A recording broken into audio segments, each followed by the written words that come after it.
Stay tuned for the fact check so you can hear all the facts that were wrong. Okay. Where do we start? There's so much to say. There's a lot to start. You want to talk about the awards show? Yeah. Okay. Yes. This last Sunday, I guess 2 Sundays ago. A month ago. Yeah. Was the Actor Awards that Kristen hosted. And I was her host writer. So I was there for all the fun stuff. And it went great. I thought it went so well. Everyone was very happy with it. And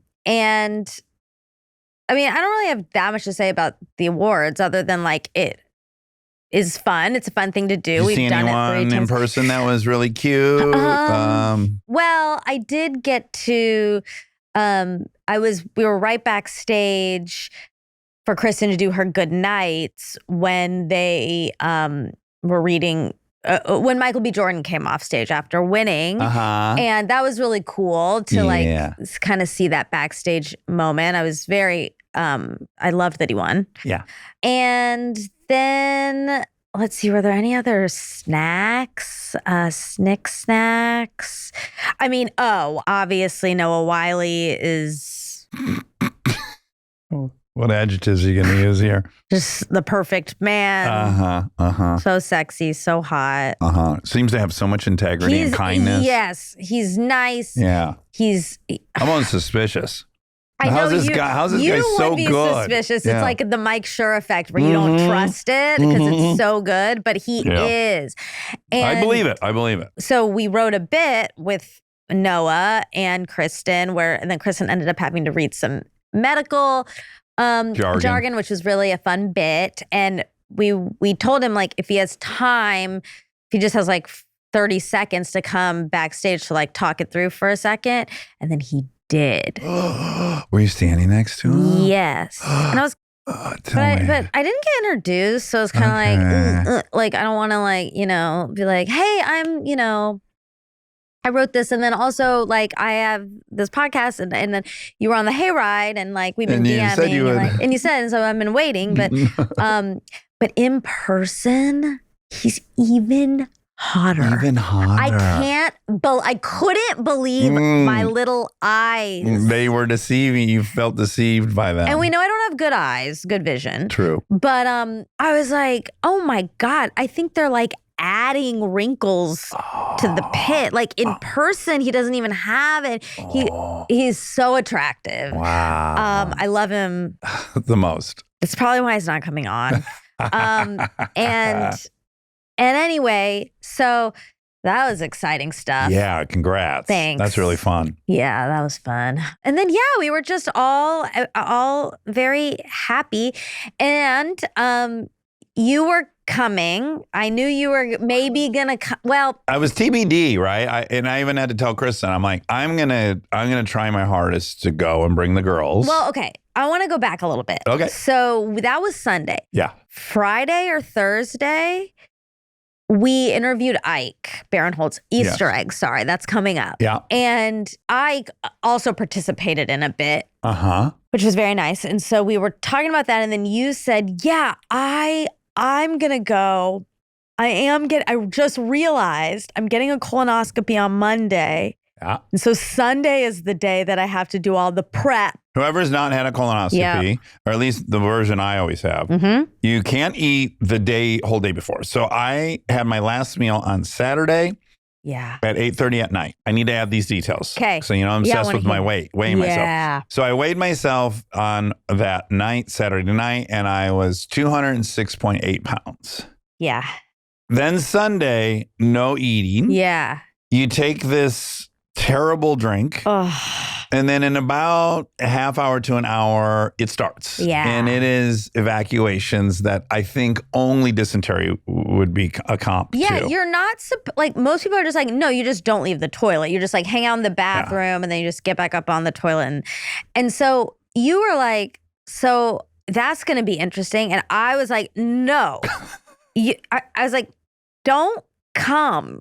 Don't you come. Take it, I got to say, the prescribed way to do it was just take it at 12 p.m. Okay. And I would be leaving the house at 4 p.m. so we could all come. Yeah. I also have a lot of things to do because I'm also going to go to the track the day after the colonoscopy. So I got Tuesday morning, yesterday morning. So I was, I had a lot of little projects on Sunday. I was building this wheel chuck for the back of my truck to load my motorcycle and get all my gear, the whole thing. It takes a few hours to get prepped to go to the track.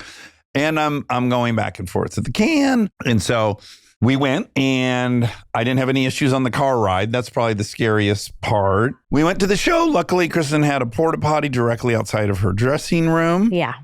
And so that all went great. I only had to visit that one time. I know, which I was shocked. I was like, okay, this is how it went on this end, right? Yeah, okay, yeah. So we're sitting with Ike. You're like, I say, don't come. You were like, I have to. I have to come. Yeah. And I was like, oh no. And so then in my head, I was like, this is going to be a disaster. Like, he's just going to be pooping the whole time. Yeah. And okay. And then the bathroom situation. And then, so no one should be going into that bathroom. So we're going to have to find another bathroom that's close by for everyone else. So, I'm doing this whole thing in my head. And then we get there and Kristen's like, Dax has a colonoscopy, so he might not come. And I was like, oh, he might not. Okay. He might not come. He's decided. He might play it safe. I'm doing a lot in my head. It's like, oh, okay. He's decided yeah, you know what? Maybe I shouldn't go. And then a couple hours later, they're coming. Oh, okay, they're coming. They're all inbound. Right. Yep. All right. Okay. Clear so the bathroom. Okay. And then you came, brought the kids, and then I was just shocked because at some point I said, because we were obviously in and out of the dressing room because she was performing.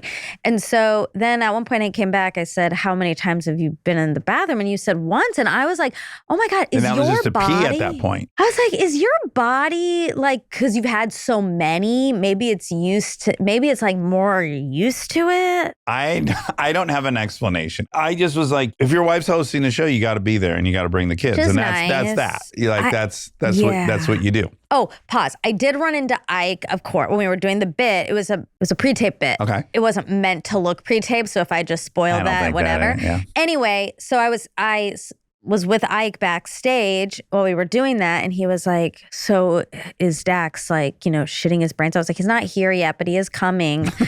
And I was like, I'm nervous. And he was like, you got it. Then you change the colonoscopy. You throw money at the problem. And I was like, yeah, that's why. Yeah, he's right. If you have the money, if you have the funds, this is where you use it. But okay, alas, it didn't actually matter. You did great. The bigger issue for me was by the time I got there, I hadn't eaten for 22 hours. Yeah. And the entire room was full of French fries. There was no corner of the room. I don't know how many people you guys thought were going to be eating French fries, but there were a couple hundred orders of yummy smelling French fries and burgers everywhere. And I was just like, oh my God, I'm so fucking hungry. Yeah. So, okay, I get home that night, wake up the next morning, and I weigh myself. And I am 197. Yeah. So I've lost 9.8 pounds in 34 hours. That is an enormous baby. So then you have to take a second dose at 8 a.m. day of. Okay. For the remnants. Remnants. And then I take Delta to school. Oh God, you are on the motorcycle. So willy-nilly. Okay. And that works out. I get home. It hits kind of right after I get home. So I'm like, whew, okay, we dodged that. Mm-hmm. Now here's the series of unfortunate events so I'm starving. Yeah. I'm going to the bathroom every 10 minutes. My butt now is hurting. Yeah. It's not I hate it, right? Yeah. I'm hating it. But I've also ordered a actual professional plumber's snake for my shower in my bathroom. I had been using a coat hanger, as you know, I call it going fishing. Right. And I'd gotten a big thing out, but I'm still noticing there's some backup. Okay. So I ordered a 25-foot snake. Okay. And I've got an hour to kill before I've got to get in an Uber to go to the colonoscopy. And I'm in all my clothes and I take the drain cover off and I'm putting the snake in there and I get to something and then I'm spinning. And then this really weird thing that scared me. I can tell you later what I think would happen, but all I can tell you is I'm spinning, and then all of a sudden it pulled my arm down, and I was like, oh my God, there's an animal in there. Yes. That is on the other end. Yeah. So I jerked this snake out, and Monica, there was a huge fucking hairball at the end, and then like a quarter gallon of that black inky fucking sludge that completely exploded all over my face, my hair, my white shirt I was wearing, my shorts, behind the shower door open, the walls, my white walls in the fucking bathroom, the floor, the entire shower is covered in black ink. And I'm covered head to toe. And I'm like, oh my, I want to die. What is all over my face? This is weird. This is kind of a sim ding ding ding to an Armchair Anonymous we had just heard. Which one? Remember the sink in the poop in the sewer in her kitchen? Like literally yes. When he was flushing it out on the other end. Yeah. So I'm covered in this disgusting black inky liquid that it's so hard to get off. Oh no. And I'm like, I'm so fucking covered that I think, what's my move? Yeah. So then I get in the shower. Okay. I turn it on. I'm cleaning my clothes first. Oh, okay. You didn't want to get rid of those. Well, I didn't want to put those directly in the washing machine because I was like, this is disgusting. Okay. So I'm washing my clothes while I'm wearing them. I clean the entire shower. Then I clean the entire floor of the bathroom, all the walls of the bathroom. Yeah. I'm late to go to my colonoscopy. No. And I can't miss the colonoscopy because if I have to do the prep again and not eat right. So I jump in an Uber. I'm so frazzled at this point. Yeah. I mean, also during that whole cleanup, I'm also having to go sit on the toilet occasionally. Yep. I'm like, I want to give up on life right now. Yeah. Then I get in the Uber and I drive and I'm like, okay, I pull up and I'm like, great, I'm only 1 minute late. I jump in the elevator. I run up. I walk in the office. I immediately feel like when I walk in the office, this can't be right. I walk up to the thing to check out. Hey, I'm checking in for my colonoscopy. And she goes, with which doctor? And I say the name. And she goes, oh yeah, he doesn't do them here. This is the office. And I'm like, okay, I got to get there. Where does he do it? She gives me an address on Wilshire. Okay. I now run out of the building, 10th floor. I'm typing in the address on the Uber. I get on the curb. Uber pulls up. I text the doctor directly. Hey, I went to your office. He goes, okay, we're not there. We're on Spalding. I go, Spalding? Your office just told me Wilshire. I'm now in Uber going to the wrong address. Oh, my God. I'm already late. And I'm like, dude, they told me this address. He's like, no, it's this. So now I got to sweet talk the Uber. Can you take me to this address? Yeah. Thank God he did. And thank God you aren't pooping in his Uber. Yeah. So by the time I got there, I was like, what a last hour and a half I had on top of all the other stuff. You were ready for that anesthesia nap. I was, and I got to make a big correction. Okay. So I've said on here in the past, and this is what they used to do in the past. Versed. They used to give you Versed to relax you, and then they give you propofol. They don't do Versed anymore. Yeah, I don't think I've had that. And I asked about it. I said, didn't you used to give Versed? And they go, yeah, but it can cause amnesia, and you can have we don't use it anymore. Yeah. And I was like, oh man, the only thing that was getting me through all that, I was like, well, I'm going to have Versed in a minute. That'll be worth it. Yeah. No Versed. You can't even feel propofol. It's like you're sitting there and then you wake up. Yeah. I was always confused when you've been talking. I'm glad you said this because I'm like, what is this thing he means? Like, you're like, you're there and then you're not there anymore. Right. So good news. My colonoscopy was great. There's nothing. Great. Yes. And I had the endoscopy. Mm-hmm. Everything looked golden there. Great. So, Annie even said, next time we could wait 5 to 7 years. That's good. And I said, let's compromise at 6. So now I have 6 years instead of 5 years. That's great news. Also, I asked if you ran into a situation that you once had before where you got shamed because they were like, you didn't get all the poo-poo out. They made a point to say that I did an excellent prep. I know. He said, how did the prep go? And I said, it's just iced tea. And he said, perfect. It's just iced. That's what you're looking for at the end? At the end, if you're down to it just looks like iced tea, you've done a good prep. Yeah. Sorry, listeners. Okay, so that went great. I mean, yeah. And then, here's a Sim moment. Mm-hmm. The nurse, incredible nursing staff, of course. Shout out Vita, awesome lady. She said, what are you going to eat? Yeah, that's what I was going to ask. I said, I'm probably going to try to get my wife to stop at In-N-Out. And she goes, that's what most people say. They say In-N-Out. And I said, oh, wow. And she said, or they say pastrami. And I go, oh, wow, yeah, fucking pastrami sounds so good. So then I start thinking, God, I almost wonder if there was, I start thinking like, do I go to fucking Langer's or order Langer's? So they let me out. I walk out into the car. There's a little tray. And on the tray is 2 pieces of gluten-free sourdough bread and fucking hot pastrami. What? Kristen just thought, oh, he'll be so hungry. What should I get him? She brought hot pastrami. That's very Sim. That's so Sim. I wonder almost if when Vita talked to her, maybe she called her. Said, hey, he really wanted, well, they do have to call to say when to pick you up.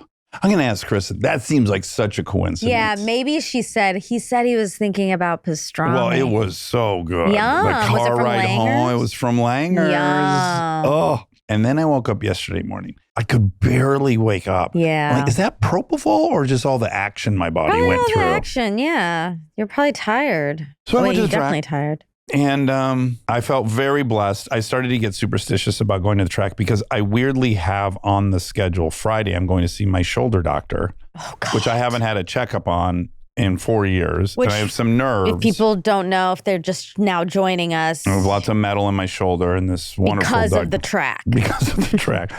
And there are a couple nerves on top of the metal that drive me nuts. And I want to know if they can just cut the nerves, right? Yeah. So that's the point of my appointment. But I just kept thinking on the car ride there, this feels too weird that I already have a shoulder appointment on Friday. I don't want to get fucking hurt. It just felt jinxy. So very happy to report it was a lovely day at the track. 4 sessions, no issues, lots of fun. There's a lot of updates. No, those are good. Colonoscopy is a big update. I wonder when I'm going to have to start doing that. You've never had one? Mm-mm. Yeah, it's time. Really? Yeah, you're fucking 37. I'm 38. That was a... Oh, you did that? That was nice. I don't think you have to till you're 40. Okay. And also, it's not in my fam. I don't have that. No one's told me I need to. I want you to plan yours around something eventful so that we have some content. No, I'm smarter than that. Like day before or prep days, Golden Globes. Yeah, exactly. Stay tuned for more Armchair Expert, if you dare.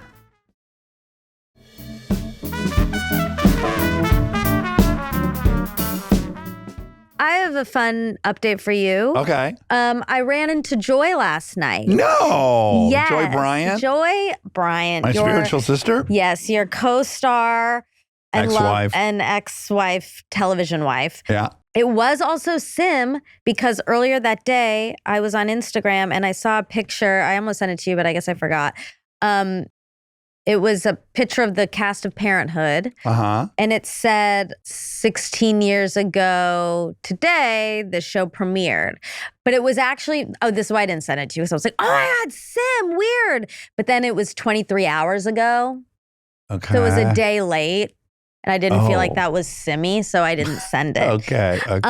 But then turns out it was Sim because then yesterday, Jess and I went to Dunsmore, a restaurant, a very, very delicious restaurant. Where's it at? It's in Eagle Rock. Oh, that makes sense.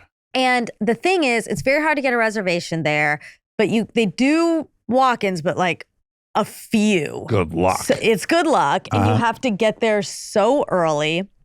So we got there early, and Jess was like, oh, we're the first one. He was ahead of me, and he was like, we're the first ones. And then he was like, oh, wait. And he's going around the corner. It's clearly there were other people there. So I kind of didn't see then. And then I'm walking up. I turned the corner. It's Joy. Come on. And I get really smiley, Yeah. but I see that she looks kind of mad. She's talking to Jess and looks kind of mad. Oh, okay. And I was like, what's going on here? Hi, hi. And she was like, she kind of got like whipped out and she was like, oh, hi. Oh my God. She like had this whole, so I guess Jess said, didn't know it was Joy. Didn't recognize her for a second, I guess. And so it's going both directions. Exactly. Yeah. Both people didn't recognize either one. And Jess said, oh, I think the line starts over here. Yeah. And so she didn't like that at all. And I walk in the middle of that. And then she sees me. Yes. Puts it all together. Softens. Becomes so joyful. And she's like, oh my God. She was like, oh my God, I didn't recognize Summer Body. Like, and then we were all chatting a lot and it was really sweet and fun. And she was like, yeah, but don't tell me where to stand. And I was like, yeah, Jess, don't tell her where to stand. But then, like 8 minutes later, the manager comes out and it's like, start the line over here. Okay. So, Yeah, sure. Yeah. But she's like, bitch, I'm here first. I don't know you're going to try to act That's like. That's right. But the thing is, he just knows because we've done that line. Yes. But I did. Who was she with? She had 2 friends with her. Fun. And it was a fun bumping and it was a sim because 16 years I had just found out.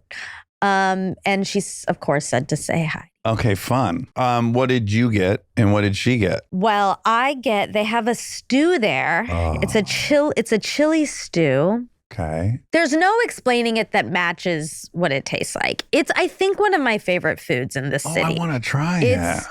So good. And what you do, it comes with tortillas. Ooh. And you put a tortilla out and then you order the cheddar chive mashed potatoes. Oh, wow. And then you put like a little bit of mashed potato and then stew and you eat it in the tortilla. It is so good. So I guess sounds hearty. It is. It's so delicious. So I went down the street to pop into a store. And while I was doing that, Jess was telling Joy about the stew. You got to get the stew. And then, we went to our separate tables and Jess told our server, hey, if they don't order the stew, please order them the stew on us. They need to have it. Yeah. And they did not order the stew. Okay, great. And so they did get the stew and she was very grateful. I'm just glad she got to try it. Yes. Because she, you read it and you're like, I don't really need that. You got to be in the mood for a stew. Exactly, but although I'm always in the mood for a stew and pot roast. Oh my God. Well, it's a mix of stew and pot roast. Remember, we did a stew. That's right. For Game of Thrones. We sure did. For A Night in the Seven Kingdoms. And that was a yummy stew. Great stew. From the worst sounding restaurant name in the history. Very skeptical. Robot restaurant or something? Anywho, so the stew's the thing that I love to get there. But we got other stuff too. I want it now. You need to get it. I'm going to go. Okay. Eagle Rock's not too far. It's not too far. Manageable. All right. Well, let's do some fackies. For Amanda Peet? Yes. What a fun interview. I know. I enjoy her. I love when interviews get philosophical. Yeah. That's the whole point of the show. That's why we did it in the first place. Now, when did her and Ben Stiller date? So you said 97. She was like, no. Well, way later than that. It says online, briefly dated for a few months in 98. Yeah. But then they started an off-Broadway play together in 2005. Anyway, so it's hard for me. Still a mystery. It's still a mystery. Yeah. We'll have to ask Ben. Yeah, I'll see what he thinks. Yeah, I'll see what he has to say about that. Okay. I looked up the percentage of seizures that are psychosomatic. They're called PENS. They're called PNES. Psychogenic non-epileptic seizures.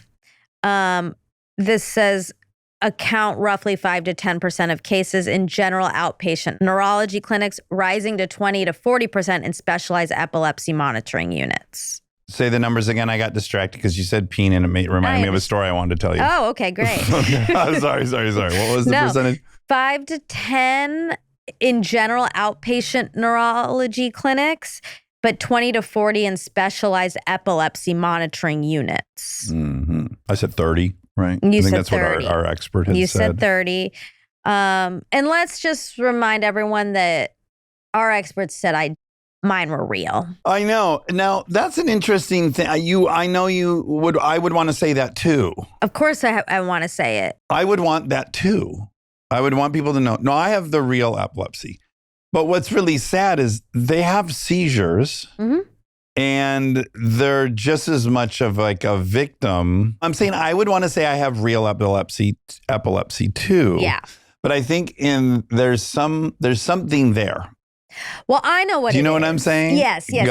But I know what it is. This becomes like the type 1, type 2 situation. No, it's not. It does. Like the only people that are mad when I talk about diabetes, the flack I get are always from type 1 diabetics wanting us to make it very clear. This just came up and I had to look it up to defend myself. So only 5 to 10% of diabetes cases are type 1. So when people are talking about diabetes, generally speaking, yeah, they're talking about the 90% of people that have type 2.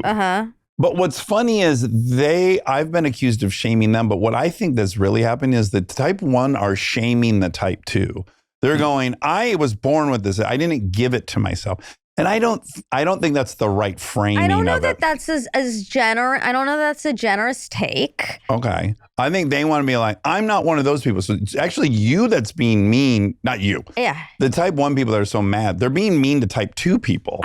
But again, I don't know that that's generous enough because maybe the type 1 people are like nothing about the type 2 people. But what I have been going through my whole life is a different thing than what they're going through. Not that they're not going through something, they are. But I would say it's the same thing. It's just what was the cause of it? Yeah, but type 1, but isn't you type 1 normally longer? You still have to monitor your blood sugar. You have to administer insulin. You have to do But you are the condition's the same. Well, maybe type 2. Well, my cousin has type 1, and he didn't realize it till he was like 21 and went into a coma. So, right, but he had it his whole life. But a lot of probably. I mean, yeah, clearly he has it genetically, but it wasn't an issue until he was in his 20s. Or like when we had Halle Berry on and she talked about it was an issue. She was just kind of like self-medicating it. Yeah, you like your body's telling you to drink a ton of water all the time. In his case, he was drinking Slurpees when he got thirsty, which is why he got fucked up. But also there are tons of type 2 diabetics in that are adolescents and stuff. That's true. And you have the same disease, but you're so worried someone thinks you have type 2. So what I'm saying is you think it's really bad to have type 2 and that you hate to be confused for them. Maybe. I don't think it's on me. I don't think it's on you either. But I don't think it's bad to differentiate, to say like, if they're mad about it, that's one thing. But I don't think it's weird to be like, yeah, I have type 1. I've had it my whole life. It's genetic. Yeah. That's just what I'm dealing with. Yeah. But when we had the expert on, she was like, the people that have the psychosomatic seizures which again is like 30 or 40%, they have way more. That's part of the way they diagnose it. Oh, it's not actually the pattern of epilepsy, right? Where you're like 4 a day, 3 days a week. That's generally not how it works. So it's like, it could be worse in some cases. Right. But it's also different. It's like the treatment's different. Is completely different. The medication is not going to fix that. I'm just saying, I would hate for someone to think I've given myself an illness. Right. My own vanity and ego would hate for someone to think I gave myself a psychosomatic illness. Yeah. And I'm saying, for me, I wish I didn't feel that way. Right.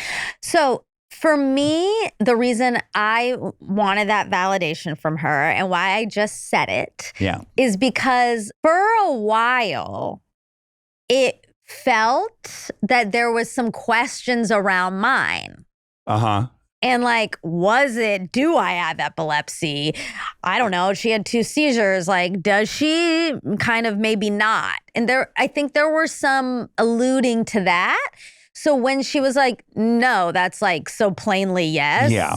I was like, oh, good. Like, good.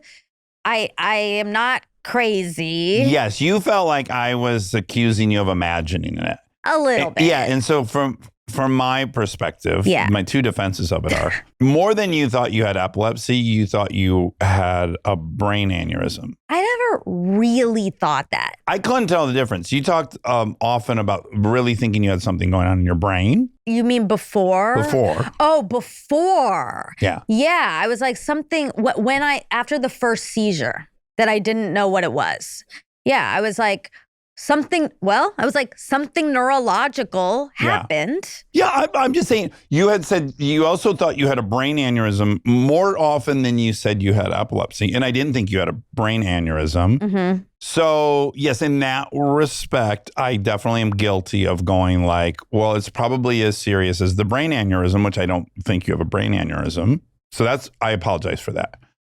Secondly, my bigger resistance to it is like, I don't want that for you. I don't want you to have epilepsy and have to be on medication the rest of your life and have to monitor it. I just don't want that for you. So I'm not quick to embrace that because I don't want it for you. Right. That's a lot of what was going on. I understand. Just so you know. Like, I don't want that for you. Yeah. So let's not jump to that. Let's not.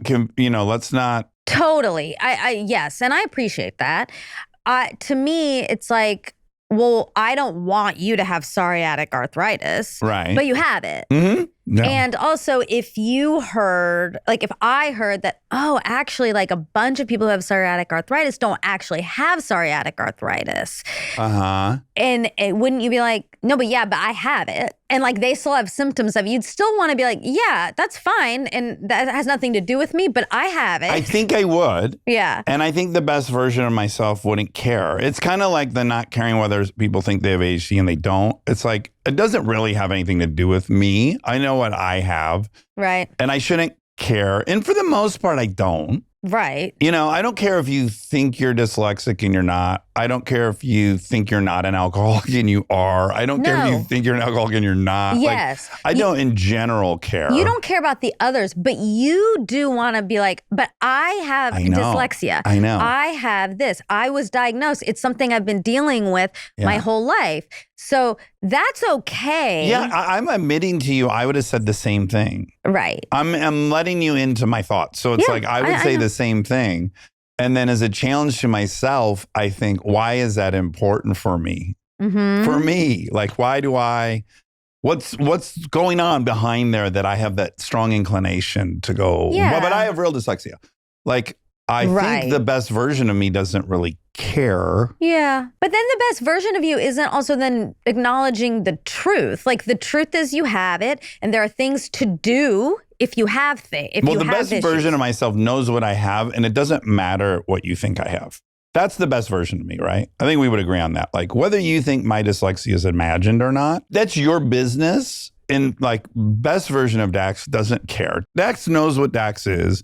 And he doesn't care if you have your questions about it. That's like really, that is true. And it's really living on an island. It's like everything I know is that's all that matters. It's not letting in. Like it matters to me if you think I'm coming up with something in my mind. Like that matters to me as my friend. Like if it's a stranger on the street, I don't care what they think of me. Yeah. But what you think of me matters to me. Right. And I just want to be really clear about the timeline. The first one was in the night you had back pain. You did see someone who suggested it could have been a seizure. No.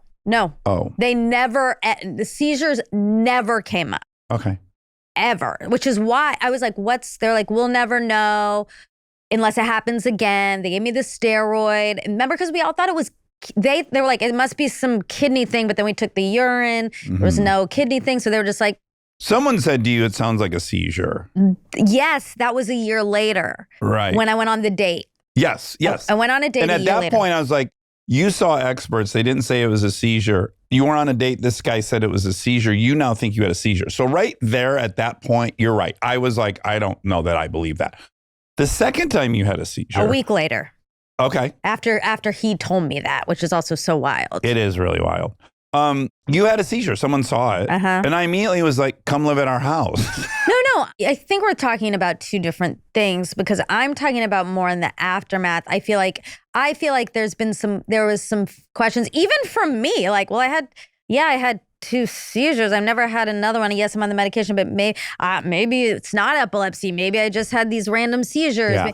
Like, I think there were some questions around, do I really have this disease? Uh-huh. Again, it's about like the label permanence. And exactly the permanence. Yeah. And so when she said, know you have it. Mm-hmm. I was like, okay, that's actually, it was also good for me to hear, not because of like, oh, I'm crazy, but okay, I have it. Like, so I can know that and make decisions about my treatment and stuff, knowing like, no, I do have this. So is this something I want to wean off of? Is it not? That type of thing. Yeah. Anyway, I mean, if you are having seizures, psychosomatic at all, anyone who's having seizures, I feel terrible for. Anyone who's diabetic, I feel terrible for. Yeah. Anyone who's dealing with, and if someone doesn't have psoriatic arthritis, but they have tons of joint pain and rashes everywhere, I feel terrible for that person, whether or not they got this label I got. Yes, exactly. I agree. It's not like, but I do think it's good if you can know, because then you can hopefully. But I think what I'm trying to shine a light on is there is a nature we have that if someone gave themselves something, you don't have to feel as bad. There's a stigma, yeah. You die of lung cancer, but you smoked for 40 years versus you never smoked and you die of lung cancer. We have two different categories for those things. We do. And I'm suggesting that we shouldn't. Yeah. Because I don't think, like, I had this kind of breakthrough thinking about my dad not too long ago. It was like, for whatever reason, through the many things that had happened to him, he had to smoke cigarettes. Like he didn't have the same shot as everyone. So for a while I'm like, yeah, well, he smoked cigarettes. But it's like, but why did he smoke cigarettes? Yeah. I think that's what I'm trying to approach. Course. Is just like, should we not feel bad for anyone? Right. And I don't think so. I mean, I think it should be equal. Yeah. Equal's going to be tough for me, but also, yes, compassion for everyone. That's what I'm trying to shine a light on. And I think that's right. I'm aspiring to be. I'm not that way. Yeah. I feel worse for someone who has a blowout and hits a tree and dies than someone who got drunk and hit a tree and dies. Yeah. But I'm aspiring to recognize there's probably a lot of reasons that both things no one chose. Yeah, definitely. I mean, I will plainly say I'd rather have epilepsy than penis. Psychosomatic. Oh, is that what it's called? Like peens, because at least I can be on medicine. I can control this. If I had peens, that's horrible. Yeah, then, that's like controlling panic attacks. Yes. No, I'd prefer this. So, okay, where did Lena Dunham go to school? Friends Academy, but what chapter? She did go to Friends Seminary before transferring in 7th grade to St. Anne's School in Brooklyn. Okay. So everyone was right, because Amanda knew she went to school in Brooklyn. Exactly. And we knew she went to Friends Seminary. Yeah. And so you were right. Star-studded cast over there. Yeah, for real. Okay, what's the current number of money that you need before happiness plateaus? Modern studies show happiness often continues to rise with income, with higher plateaus suggested around $200,000 to $500,000 per year. Again, that's roughly what I was. Yeah, it's going to be hard. I thought it went into $1 million though, but it could be wrong. Right. I mean, again, to me, depending on where you live, absolutely makes a big decision. I mean, $200,000 a year in LA, you're not going to own a home. Yeah, you're gonna be like, in an apartment, maybe a roommate. Yeah. Yeah, it's hard to live here. Did Lake respond? Oh yeah. What'd she say? Yeah. It's great. And I got to send it to Amanda. Oh, fun. I get mistaken for Amanda Peet maybe like I love her voice. A couple times a month, pretty regularly. Just recently I got thanked for, or someone was like, oh, I loved you, and I got treated. It was at jury duty. Oh. Yep, the security dude at jury duty. Oh my God. Really loved all of my movies as Amanda Peet. So I'm always like, oh, I wish she would get credit for this. And then I wonder if she ever gets that. Anyway, yeah, all the fucking time. All the time. It's a fucking compliment. She's fucking hot. Isn't that great? That's great. That is so fucking great. Compliment. She's fucking hot. It is, but to both of them, they're both hot. That's what I was saying in the interview. It's hard to feel bad for either of them. I know. Yeah. That's it. Oh, thank you. Thank you. I love you. That was fun. Love you.